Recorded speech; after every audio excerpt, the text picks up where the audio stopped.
अस्सलामुअलैकुम and hi everyone. Last lecture में हमने स्टार्ट किया था स्टेट्स ऑफ मैटर।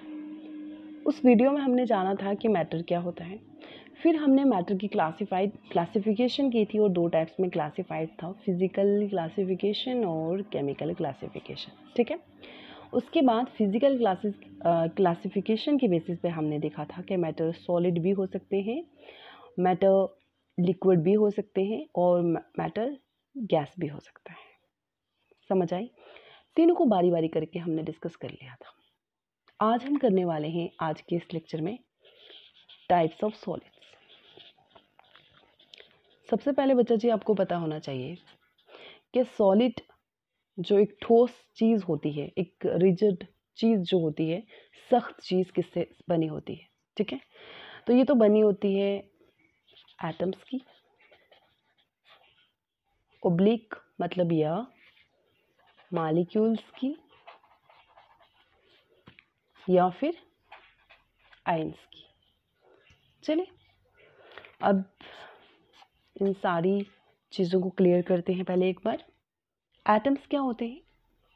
मैंने आपके हाथ में एक चॉक दे दिया और चॉक दे के बोला कि जाओ इसे ग्राइंड करके लाओ, पीस के लाओ। आप चॉक को लेके गए और ग्राइंड करके ले आए। ग्राइंड करके जब आपने चॉक लाए तो आपको ऐसा कुछ पाउडर फॉर्म में मिला, यही मिला ना। अब मैंने फिर बोला कि बच्चे इस एक जो आपके हाथ के साथ जो पाउडर लगा है, इसमें से एक पार्टिकल उठाओ, ज़र्रा उठाओ छोटा सा, और जाके इसको फर्दर डिवाइड करके लाओ। इनमें से कोई एक उठाओ और चाहे हथौड़े की मारो या कैसे भी ग्राइंडर में पीसो या कुछ भी करके फर्दर इसको डिवाइड करके लाओ। आप लेके गए और जब आप लेके गए वापस आए तो वैसा का वैसा ही था। मतलब ये हुआ कि फर्दर ये डिवाइड ही नहीं हुआ, डिवाइड हुआ ही नहीं। ठीक है, मतलब इसके और पीसेस नहीं हुए। अब चलिए घुमा फिरा के एटम्स पे लाते हैं। अब आपको समझ आ जाएगा एटम क्या होता है। एटम होता है स्मॉलेस्ट, सबसे छोटा है, इनडिविजिबल पार्टिकल। समझ आ गई? इनडिविजिबल का मतलब फर्दर अगर इसमें से एक में से हथौड़ा मार के दो करना चाहोगे, मतलब एक में से दो बनाना चाहोगे तो पॉसिबल नहीं है। पार्टिकल ज़र्रा होता है, तो वो ज़र्रा जिसको आप फर्दर डिवाइड नहीं कर सकते हो। आप बहुत सारे पाउडर यूज़ करते हो ना, पॉन्ड्स, वाइल्ड स्टोन, जो भी है ना, उस एक ज़र्रे को फर्दर आप डिवाइड कर पाओगे? नहीं कर पाओगे ना। मतलब डस्ट के एक पार्टिकल को आप फर्दर डिवाइड कर पाओगे? नहीं कर पाओगे ना। तो वही होता है स्मॉलेस्ट इनडिविजिबल पार्टिकल, जो फर्दर डिवाइड ना हो, उसी को बोला जाता है एटम केमिस्ट्री की लैंग्वेज में।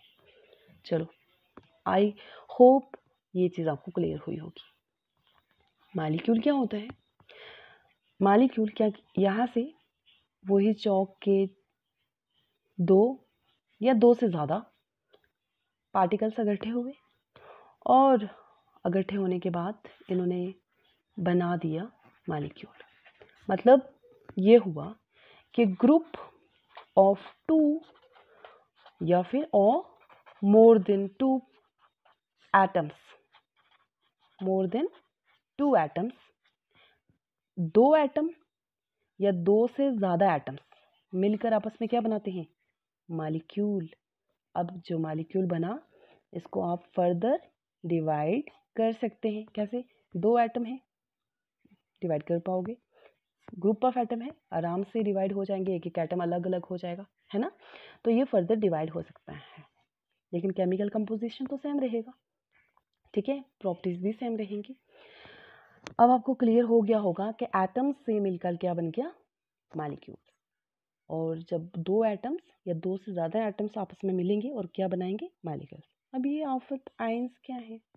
नमक देखते हो ना घर पे, जिसको बोला जाता है table salt, NaCl, sodium chloride, है ना। अब इसमें Na पॉजिटिव Cl नेगेटिव। अबे कैसे लिख दिया? रट्टा मारा था क्या Na पॉजिटिव Cl नेगेटिव? हाँ, नहीं। अगर इलेक्ट्रोनेगेटिविटी देखी जाए, इलेक्ट्रोनेगेटिविटी क्या होती है? इलेक्ट्रोनेगेटिविटी मकनातीस होता है ना मैग्नेट, जब आप नेल्स को उसके सामने रखते हो, हाथों के नेल्स नहीं, कीलें जो मेहें वगैरह होती हैं, क्या बोलते हैं उसको, है ना, उनको अपनी ओर अट्रैक्ट करता है ना। तो एटम की अगर हम बात करें ना, तो एटम क्या करता है, अगर जैसे ये दो एटम है Na और Cl, एक Na एटम है और दूसरा Cl एटम, इनके बीच कोई फोर्स होगी ना, ताकत होगी ना, जिससे ये दोनों एक दूसरे के साथ जुड़े होंगे, इस एक पुल होगा ना जिससे दोनों जुड़े होंगे, फोर्स होगी, इसी को बोला जाता है बॉन्ड। और बॉन्ड के अंदर क्या होते हैं, इलेक्ट्रॉन्स, ठीक है। एक बॉन्ड जो होता है, एक पुल होता है जिससे दो एटम आपस में जुड़े होते हैं, वो दो इलेक्ट्रॉन से मिलकर बनता है।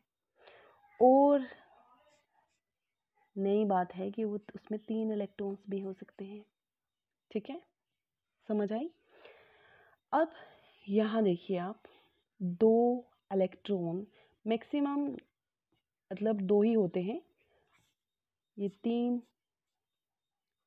नई नॉलेज है आपके लिए, थोड़ी ऐड कर लीजिए, 3 इलेक्ट्रॉन्स भी बॉन्ड में हो सकते हैं, ठीक है। बाकी इतना ज़्यादा ज्ञान लोगे तो दिमाग में स्पेस कम पड़ जाएगी, खैर बाद में डिस्कस करेंगे। अब देखिए, ये जो 2 एटम है ना, इनके अंदर जो ये जो इनके अंदर बॉन्ड है, इस बॉन्ड में जो 2 इलेक्ट्रॉन होंगे ना, उन दोनों इलेक्ट्रॉन्स को अपनी ओर ज़्यादा ताकत से कौन खींच सकता है, सोडियम या क्लोरीन? तो क्लोरीन। जब आप पीरियोडिक टेबल में जाओगे आपको पता चलेगा कि fluorine is the most electronegative atom in the whole periodic table, और ये फ्लोरीन के बाद क्लोरीन आता है, इसकी मौसी का बेटा है ना, तो ये भी इलेक्ट्रोनेगेटिव ही होगा। तो ये ज़्यादा इलेक्ट्रोनेगेटिव है, दोनों इलेक्ट्रॉन्स इसकी तरफ खिसकेंगे, इस पे Cl नेगेटिव आएगा। इलेक्ट्रॉन्स क्या होते हैं, इलेक्ट्रॉन्स होते हैं नेगेटिवली चार्ज्ड स्पीशीज, मतलब ऐसी स्पीशीज जिनके ऊपर माइनस का चार्ज होता है, समझ आई। अब जब माइनस का चार्ज होएगा तो वो नेगेटिवली चार्ज होंगे। प्रोटॉन्स क्या होते हैं, पॉजिटिवली चार्ज, और न्यूट्रॉन न्यूट्रल है, इतना हम नहीं जाएंगे। तो चलिए, ये ज़्यादा इलेक्ट्रोनेगेटिव है, हो गया Cl नेगेटिव, और Na पे पॉजिटिव आ गया क्योंकि उससे इलेक्ट्रॉन की, ठीक है, ये हो गया आयंस। चलिए, अब इस तरह जो अरेंजमेंट है, जो कंस्टिट्यूएंट पार्टिकल का अरेंजमेंट है, उसके बेसिस पे, मतलब जो एटम से मिलकर बना है या मॉलिक्यूल से या आयन से मिलकर बना है, ठीक है, इस पर डिपेंड होके, इस अरेंजमेंट पे डिपेंड होगी, मतलब कौन से कंस्टिट्यूएंट पार्टिकल्स हैं। सॉलिड 2 तरह के होते हैं, नंबर 1 होते हैं क्रिस्टलाइन, या कुछ लोग क्रिस्टलिन भी बोलते हैं, सॉलिड। क्रिस्टलाइन सॉलिड को ट्रू सॉलिड भी बोला जाता है। नंबर 2 होते हैं अमार्फस सॉलिड, अमार्फस सॉलिड को सीडो सॉलिड भी बोला जाता है, पी साइलेंट रहेगा, सीडो सॉलिड भी बोला जाता है, ठीक है, या फिर इनको लिक्विड क्रिस्टल्स भी बोला जाता है, लिक्विड क्रिस्टल्स। चलो एक एक करके डिस्कस करते हैं। नंबर 1 है क्रिस्टलाइन सॉलिड। अब देखो, पहले देसी भाषा में समझ लेते हैं कि क्रिस्टलाइन सॉलिड एक्चुअली होते क्या है। नमक है ना आपके घर पे, टेबल साल्ट, ठीक है, वो देखो उसके दाने दाने दाने होते हैं, ठीक है, मतलब एक परफेक्ट उसका क्रिस्टल है, जैसे अंगूठी के अंदर जो स्टोन होता है ना, वो एक क्रिस्टल टाइप का होता है। तो एक एक चीज़, मतलब उसका 3 डायमेंशनल स्ट्रक्चर बन रहा है, ठीक है। 3 डायमेंशनल को भी आप छोड़िए, मतलब जो चीज़ मतलब जिसके अंदर जो क्रिस्टलाइन, मतलब दानेदार, ये समझ लो आप, ठीक है, फिलहाल। और अमार्फस मतलब जिसमें दाने ना होकर ऐसे ऐसे कुछ हो, है ना, जैसे रबड़ टायर वगैरह देखे हैं ना आपने, देखे होंगे इसलिए। तो ये हो गया अमार्फस, ठीक है। तो दोनों में थोड़ा फर्क तो देसी भाषा में तो समझ आ गया ना। चलिए आप देखते हैं क्रिस्टलाइन सॉलिड, केमिस्ट्री में आते हैं। तो एक सॉलिड को क्रिस्टलाइन कब बोलेंगे, जब उसके जो पार्टिकल्स हैं, मतलब जो उसको बनाने वाले एटम्स, मॉलिक्यूल्स या आयंस हैं, वो एक परफेक्ट ऑर्डर में अरेंज हो। एक बात बताओ मुझे, नमक में या चीनी में शुगर ले लो, जिसको केमिस्ट्री की लैंग्वेज में क्या बोलते हैं, सुक्रोज। ठीक है, तो सारे चीनी के दाने एक जैसे ही होते हैं ना, नमक के सारे दाने एक जैसे ही होते हैं, तो उनका परफेक्ट एक अरेंजमेंट है। ठीक है, और वो जो पार्टिकल्स हैं वो एटम्स भी हो सकते हैं, मॉलिक्यूल्स भी हो सकते हैं, और बच्चा जी आयंस भी हो सकते हैं। समझ आ गई? अब फॉर एग्जाम्पल मेटल्स, ठीक है, आयरन, ठीक है, उसके बाद जैसे कि कॉपर, तांबा देखा है ना, और मेटल्स भी देखे हैं, आयरन भी देखा है आपने। और आयन भी हो सकते हैं, जैसे कि नमक आपके घर वाला, KCl, पोटेशियम क्लोराइड एक्सेट्रा। अमार्फस में आ का मतलब हो गया विदाउट, और मार्फस का मतलब शेप, मतलब जिनकी कोई शेप नहीं होती। सॉरी, एक सेकेंड। अमार्फस मतलब जिनकी शेप के बिना। अब अमार्फस सॉलिड किसको हम बोलेंगे? उस सॉलिड को जिसके कंस्टिट्यूएंट पार्टिकल्स, जब भी मैं कंस्टिट्यूएंट पार्टिकल बोलूं, कंस्टिट्यूएंट पार्टिकल तो आपको समझ आ जाना चाहिए कि भाई एटम्स हो सकते हैं, मॉलिक्यूल्स हो सकते हैं, या फिर आयंस हो सकते हैं, है ना? यही होंगे ना कंस्टिट्यूएंट पार्टिकल्स। तो ये एक परफेक्ट ऑर्डर में अरेंज नहीं होंगे। ठीक है, अब यही जो इरेगुलर अरेंजमेंट होगा ना, इसी को बोला जाता है अमॉर्फस सॉलिड। जैसे आपके गिलास, रबड़, ठीक है, ये सारे हो गए अमॉर्फस सॉलिड्स। अब ये जो अमॉर्फस सॉलिड है ना, अमॉर्फस सॉलिड, इसको आप हीट करो, डेल्टा हीट का